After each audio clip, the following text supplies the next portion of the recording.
Hi,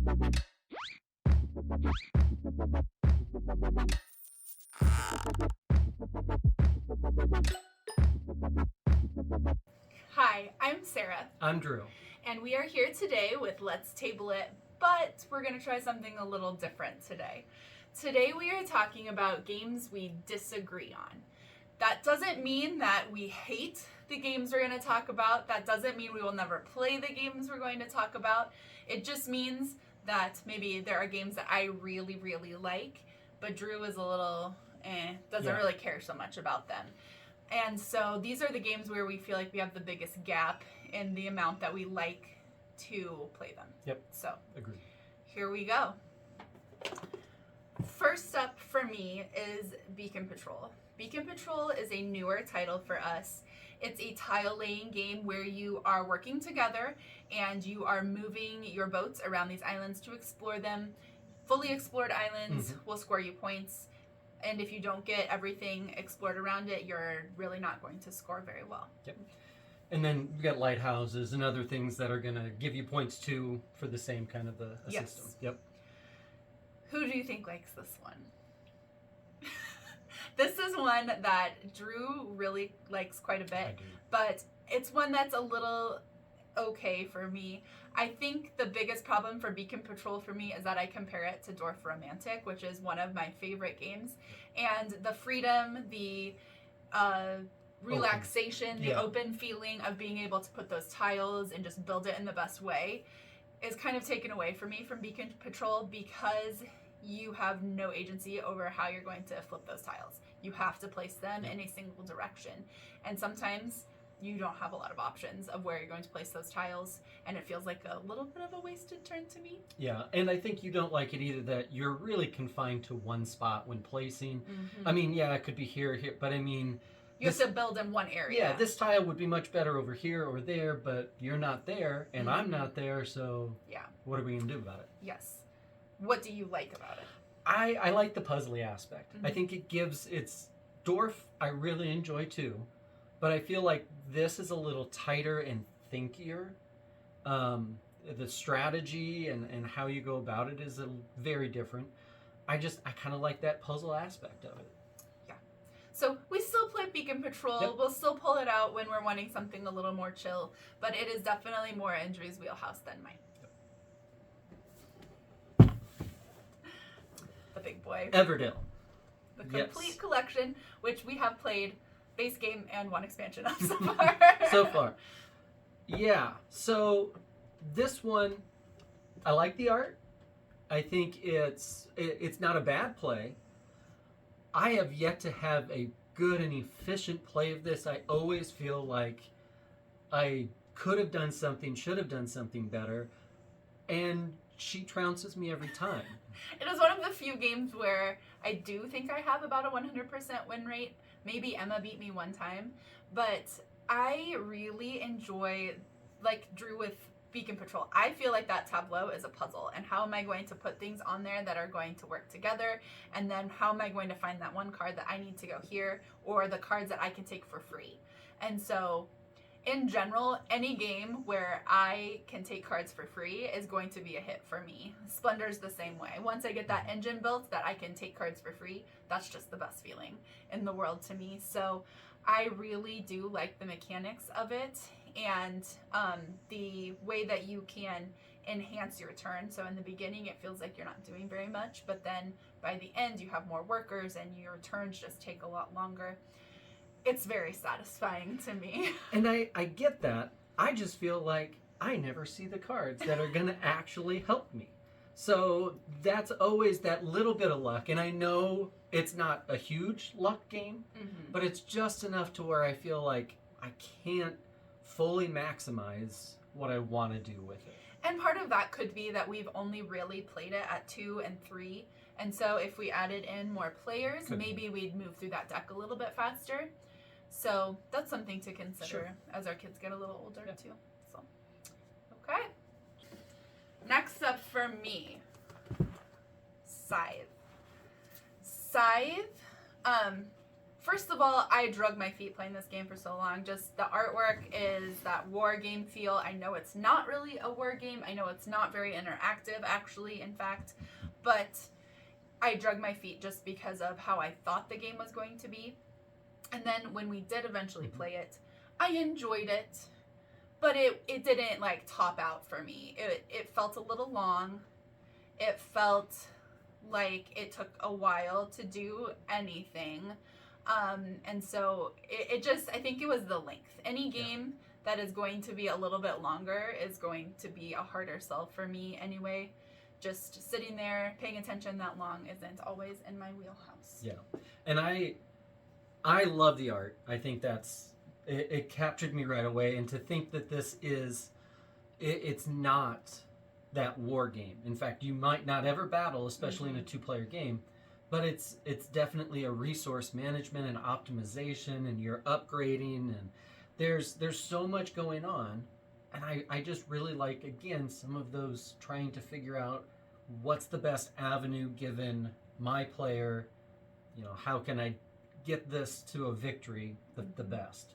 So yeah, and I think another thing that it kind of turns me off is that whole, like, the first person to this part is gonna score all those points. And so if you're not set up very well, or you make one small mistake, and then especially, and again, in a 2-player game, if you fall behind, you're not gonna get caught up. So that's a little rough. Yeah, but it's definitely one that I'd like to play a little more, just because I think it would stay fresh, and it'd be easier to table then after that, because I know there's a bit of a learning curve. I mean, not as much as some games, but it's enough that I think that's part of what holds us back too. True. Just getting it to the table is a little harder when you have to reread the rule book every single time, and so that is probably true. If we played it more often, we would have a higher success rate with it.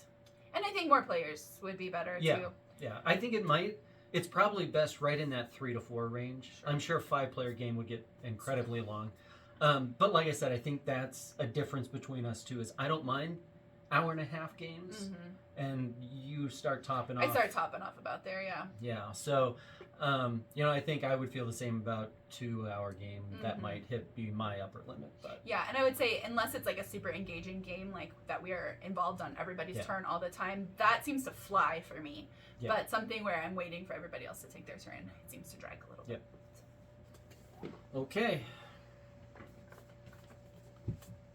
Search for Planet X. So, again, I'll play it anytime. I don't mind it. I always feel like if I get my logic wrong on one turn, it is over. Yeah. It's not a forgiving game. You can't, every single thing has to be written down and kept exactly right, because if you're off by a little bit, you're off by a mile. And so that's one of the issues I have. It's not that hard to pull out and play, or do anything like that. It's just more of those, I feel really tense because I can't make a mistake. Yeah.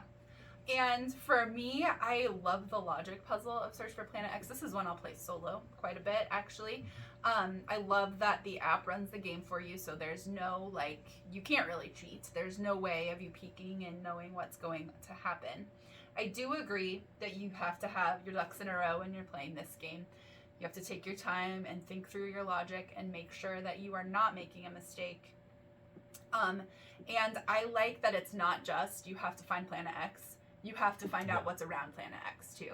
And so there's more to it than your straight up deduction game. You can't just race to find that one thing. You have to have a full view of what's going on in that sky. And like I said, I just love the logic. Yeah, it's a really cool system. I like everything behind it. Like I said, it's that unforgiving nature that just I feel almost nervous when I'm playing it, because I want to make sure and that I'm not missing something. So I get that. We tried to order these so that they were the game that I didn't mind playing the most to the game that I really don't particularly care to play, and that's where Betrayal at the House on the Hill comes in for me. I I don't mind playing it once a year around Halloween. In general, the horror vibe is not my jam. And I don't know why, but I always end up being the traitor who has to work by herself against everybody else at the table. And so that gets a little frustrating and a little difficult. Sometimes I feel like the traitor power at the beginning seems really overpowered, but then once the other people can work together, it just kind of negates it. And I don't think I've ever been on the winning side of this game. So that's been a little bit of the trouble for me. Yeah. And I definitely understand that kind of, complaint, because it definitely can feel like, and it's so dependent on the scenarios too, because, and how quickly the haunt comes, because, if it comes fast and people don't have the items, the resources and things, it's very overpowered for the trader. Mm-hmm. But on the other end, if you go through and the haunt doesn't take place and all of a sudden people have tons of stuff and the room is out that they need, exactly, and all those scenarios, it becomes very difficult. But again, it's so dependent. I like the story aspect. Mm-hmm. I like the little dungeon crawl and the haunt rolls, and I think it's kind of fun. And I know that it gets a lot of flack for having some scenarios that just weren't balanced or weren't right or whatever it might be. Luckily, I think my daughter likes this enough now that you can play. We can probably play the two of us if we have to. Yes. But I know, like I said, it's kind of an old school one. I just really like it. Okay. This is also the one I wanted to like the most of all of these. Yeah, so I don't know. I have not had, it's another one of those Everdale. So I haven't had any real moments where it clicks, where it's like, I got this. Nope, it's been frustration after frustration, watching people get things they need. I'm getting these goals that I have no chance of completing. Nothing's coming up right. It's just one of those that, I don't know, it just hasn't clicked. Well, I'm not opposed to playing it. Oh boy, it's just, yeah. I think maybe if we played it a few more times 2-player, Mm-hmm. just so you could get those routines down and like, this is going to be the best path to optimize this and that kind of thing. Darwin's Journey hits in a weird place for me where I'm on the record as being a pretty light gamer. I don't particularly care for super heavy games. This one's about at the top of where I want to be, but I've enjoyed my plays. I've had pretty good luck getting my engine going and knowing what actions are going to be most beneficial to me. And overall, it's one that I'm never going to reach out every day and be like, oh my gosh, we got to play Darwin's Journey today. But when we have a good group that wants to play it, I am definitely not opposed to playing it either. Yeah. And like I said, I got it really, really expecting a lot. And it's the production quality, everything the components are amazing. Is gorgeous, and I like every part of the idea of this game. I just have not gotten a play that matches that. So I'll keep playing it. It's got a few more plays in it for me before it becomes her betrayal. But I'm willing to keep going with it for a while. It is a heavier game for both of us. And that makes it a little bit harder to get to the table too. Yes. And so that's probably part of it, when you're investing this time and effort and energy and trying to do something and you come up so far behind everybody else. It's frustrating. Over the course of an hour and a half yes, to 2 exactly. hours. It's a frustrating feeling to be like, well, there went that part of my life. So, like I said, it's going to take me some time to figure it out completely and figure out how I want to go about things, but I think it might click at some point. But He's hopeful still. I am. As of now, though, oh man. So those have been 6 games that we disagree about. Again, we don't hate any of these games. We still will play these games. They're still in our collection. If one of us didn't really like them, maybe they wouldn't be. But these are good games that we just don't manage to get on the same page together. Yes, about. exactly. We're Drew and Sarah. Thanks for joining us today for our 6 games that we disagree about. If you would like more board game content, more reviews, lists, how to play videos, please subscribe to Let's Table It. If you would like to follow our family's day-to-day gaming adventures, please follow me on Instagram at Sarah Always Loses. Thanks for watching.